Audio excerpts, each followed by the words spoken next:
नमस्ते दोस्तों, मैं राधिका बाथरूम में स्नान कर रही थी। बाथरूम का दरवाजा कांच का था, जिसका मतलब है कि अंदर वाला बाहर की छाया देख सकता है और बाहर वाला भी अंदर की छाया देख सकता है। स्नान के दौरान मैंने नोटिस किया कि दरवाजे के सामने कोई हिल रहा है। यह देखकर मैं एकदम रुक गई। फिर मैंने सोचा, यह क्या हो सकता है? शायद कोई संयोग से वहां से गुजर रहा है या कुछ और कर रहा है। मैं उलझन में थी कि क्या करूं। फिर मैंने बड़ी मुश्किल से खुद को संभाला। आप भी समझ सकते हैं कि उस पल मेरा मन कैसा रहा होगा। मैंने जल्दी से तौलिया लपेटा। तभी शायद उसने मेरी आवाज सुन ली। मैं बाथरूम से बाहर निकली और ऐसा दिखाया जैसे मुझे कुछ पता ही नहीं। ना कुछ देखा, ना कुछ समझा। फिर मैं सीधे अपने कमरे में चली गई और जानबूझकर दरवाजा थोड़ा खुला छोड़ दिया। मैंने सोचा, अगर यह संयोग था तो वह दोबारा इधर नहीं आएगा, लेकिन अगर उसने जानबूझकर ऐसा किया तो बार बार आएगा। और सचमुच जैसा मैंने सोचा वैसा ही हुआ। मैंने देखा कि वह मेरे कमरे के दरवाजे के सामने से गुजरा और मुझे साफ दिखा कि वह मुझे ही देख रहा था। उस वक्त मैं समझ नहीं पाई कि क्या करूं, लेकिन फिर मैंने खुद से कहा, राधिका, अगर वह खुद तेरे पास आ रहा है तो जो वह चाहता है उसे दे दे। वैसे भी बांटने से कुछ कम नहीं होता। यह विचार आते ही मैंने खुद को उस पल के हवाले कर दिया। मैंने कपड़े बदले और एक हल्की पारदर्शी नाइटी पहन ली। फिर मैं ड्राइंग रूम में टीवी देखने चली गई। वह भी वहां बैठा था। उसने मुझे देखा और बोला, दीदी, कुछ पीने को लाऊं? मैंने प्यार से कहा, नहीं भाई, तुम रहने दो, तुम आराम करो। मैं कुछ मिठाई और 2 गिलास जूस लाती हूं, फिर हम साथ में लेंगे। तब तक तुम कोई अच्छी फिल्म चुनो। इतना कहकर मैं चली गई। जब मैं मिठाई और जूस लेकर लौटी तो मेरा भाई एक एक्शन मूवी देख रहा था। मैंने कहा, ये क्या देख रहा है भाई? इसमें तो बस मार धाड़ है, इसे बंद करो। 2 मिनट रुको, मैं अभी आती हूं। मैं अपने कमरे में गई, एक पेन ड्राइव लाई और बोली, देख भाई, मेरे पास इस पेन ड्राइव में कई फिल्में हैं, चलो इन्हें देखते हैं। दोस्तों, मैं आपको बता दूं, मैं राधिका अपनी पेन ड्राइव की फिल्मों की आदी हो चुकी थी। मेरे पति के देहांत के बाद भगवान उनकी आत्मा को शांति दे, मैंने तय कर लिया था कि अब जो भी मुझसे शादी करेगा वह सिर्फ मेरे पैसे के लिए करेगा। इसलिए मैंने फैसला किया कि मैं अकेले ही अपनी जिंदगी जीऊंगी और दोबारा शादी नहीं करूंगी। तब से मैंने वह सब शुरू किया और उन फिल्मों को अपने पास रख लिया। जब भी मन करता मैं उन्हें देखती और खुश रहती। लेकिन अब जब मुझे अपने भाई पर भरोसा हो गया तो मैंने सोचा, यह किसी और से तो बेहतर है। वैसे भी मैं एक बार अपने भाई को आजमा सकती हूँ। ये कहानी तब शुरू हुई जब मैं विधवा हुई। मेरे पति के घर वाले मेरे साथ नहीं रहते थे, क्योंकि मैंने लव मैरिज की थी और उन्हें हमारा प्यार मंजूर नहीं था। मेरी माँ मेरे प्यार के साथ थी, तो उनकी सहमति से मैंने शादी कर ली। मेरे पति मुझे पुणे ले आए, जहां हम खुशी खुशी रहने लगे। लेकिन हमारा साथ सिर्फ 4 साल का रहा। एक रात पार्टी से लौटते वक्त हमारा एक्सीडेंट हो गया। मैं बच गई, लेकिन मेरे पति मुझे छोड़कर चले गए। तब से मैं उनकी यादों के साथ इस 2 कमरों के घर में अकेले रह रही थी। जब मेरी माँ को मेरे पति की मौत की खबर मिली तो वह मुझे दिलासा देने लगी और बार बार कहती कि वह मेरे भाई अर्जुन को मेरे साथ रहने भेज दे। वह कहती, राधिका, कब तक अकेले रहोगी? लोग तरह तरह की बातें करते हैं। मैं कहती, माँ, मुझे अकेले रहने दे, मैं खुश हूं। लेकिन माँ कहती, नहीं, शादी कर ले। मैंने कहा, शादी बिल्कुल नहीं माँ। फिर माँ बोली, ठीक है, तो अर्जुन तुम्हारे साथ रहेगा।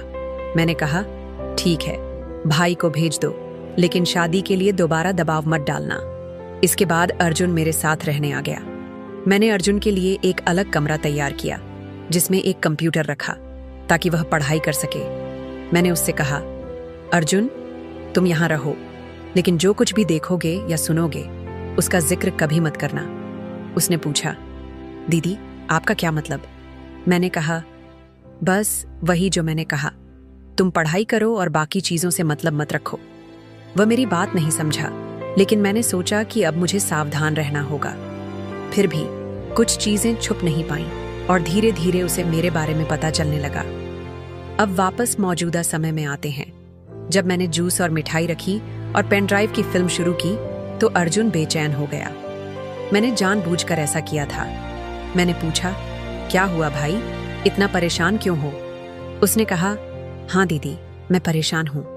मैंने पूछा, क्यों, क्या हुआ? उसने कहा, कुछ नहीं दीदी। मैंने पूछा, फिल्म कैसी लग रही है? उसने कहा, दीदी ये क्या चला रखा है, ये तो परेशान करने वाली फिल्म है। मैंने कहा, क्या शर्म आ रही है? वैसे मैंने तुम्हें कल देख लिया था। वह चौंक गया और बोला, देख लिया मतलब? मैंने कहा, हाँ, मैंने तुम्हें बाथरूम के दरवाजे की झिड़ी से झांकते देखा और कांच के दरवाजे से तुम्हारा साया भी। मैंने तुम्हें मेरे बेडरूम के सामने से गुजरते भी देखा। उसने कहा, हाँ, लेकिन वो संयोग से हुआ दीदी। मैंने कहा, झूठ मत बोल वरना मैं नाराज हो जाऊंगी। सच बोलो। अगर सच बोला तो आज की रात तुम्हारी जिंदगी की सबसे यादगार रात होगी। उसने हिम्मत करके कहा, हाँ दीदी, मैंने आपको देखा था। मैंने पूछा, तुमने ऐसा क्यों किया? उसने कहा, दीदी, मैंने कल रात आपको देखा और सुना जब आप अपने कमरे में थीं। आपकी आवाज अनजाने में निकली तो मैं आपके कमरे की तरफ गया, लेकिन जो देखा उससे मैं बेचैन हूं। मैंने पूछा, क्या देखा? उसने कहा, बस इतना ही दीदी। मैंने कहा, अच्छा, अब बताओ क्या चाहते हो? उसने कहा, क्या मतलब दीदी? मैंने कहा, फिल्म में जो हो रहा है वो देख रहे हो ना? उसने कहा, हाँ, ये तो पागल कर देगा। मैंने कहा, क्यों पागल कर देगा? उसने कहा, दीदी मैं जवान हूं, ऐसी चीजें देखकर क्या होगा? मैंने कहा, कुछ नहीं और बहुत कुछ। आज मैं तुम्हें वो एहसास दिलाऊंगी जो तुमने पहले कभी नहीं लिया। दोस्तों, सच कहूं तो ना उसे यकीन हो रहा था न मुझे नहीं पता था कि मैं ऐसा कुछ कर सकती हूं, लेकिन वो पल बहुत खास था। मुझे लंबा समय हो गया था, इसलिए मैंने सब भुला दिया और उस पल में खो गई। मेरा भाई अर्जुन अब जवान हो गया था। वह ऐसा था कि कोई भी औरत उसे पसंद कर सकती थी। वह सब कुछ जानता था, लेकिन मुझसे थोड़ा डरता था। जब मैं फिल्म की हीरोइन की तरह उसके सामने आई तो उसका हौसला बढ़ गया। फिर हम उस रात एक दूसरे में खो गए। मैं बार बार उसकी तरफ बढ़ी और वो भी मुझ में डूबता गया। आखिरकार मैंने कहा, बस कर अर्जुन, मैंने अपना हक ले लिया, अब और नहीं चाहिए। उसने कहा, लेकिन दीदी मेरा मन अभी भरा नहीं, मैं और चाहता हूं। मैंने कहा, मैं हूं ना, जो चाहिए ले लो। फिर उसने कुछ ऐसी चीजें की जो मैंने कभी सपने में भी नहीं सोची थी। वह मेरे लिए नया था, जैसे पहली बार अनुभव कर रही हूं। मैं यकीन नहीं कर पा रही थी कि मेरे साथ क्या हो रहा है। वह अनुभव मेरे ख्यालों से परे था। मैं बहुत खुश थी क्योंकि यह एहसास अनोखा था। उस दिन से हमारा रिश्ता बदल गया। मेरा भाई हर दिन मुझे ढेर सारा प्यार करने लगा। हमने यह कई महीनों तक किया, लेकिन फिर एक खबर ने मुझे हिला दिया। मुझे पता चला कि मैं गंभीर रूप से बीमार हूं और मुझे कैंसर है। अब मुझे समझ नहीं आ रहा कि क्या करूं। क्या यह मेरे कर्मों की सजा है? मैं आपसे अपनी कहानी इसलिए शेयर कर रही हूं ताकि आप मुझे सलाह दें। मुझे पता है आप कहेंगे कि यह मेरे कर्मों का फल है, लेकिन मैं चाहती हूं कि आप मेरी भावनाओं को समझें, मेरी जगह खुद को रख कर देखें और फिर सलाह दें। मैं आपके सुझावों का इंतजार करूंगी और उन्हें ध्यान से पढ़ूंगी। तो दोस्तों, यह थी मेरी कहानी। आपको यह कैसी लगी? कमेंट करके जरूर बताएं। अगर पसंद आई तो लाइक करें और दोस्तों के साथ शेयर करें। ऐसी ही कहानियों के लिए हमारे चैनल को सब्सक्राइब करें और बेल आइकन दबाना न भूलें।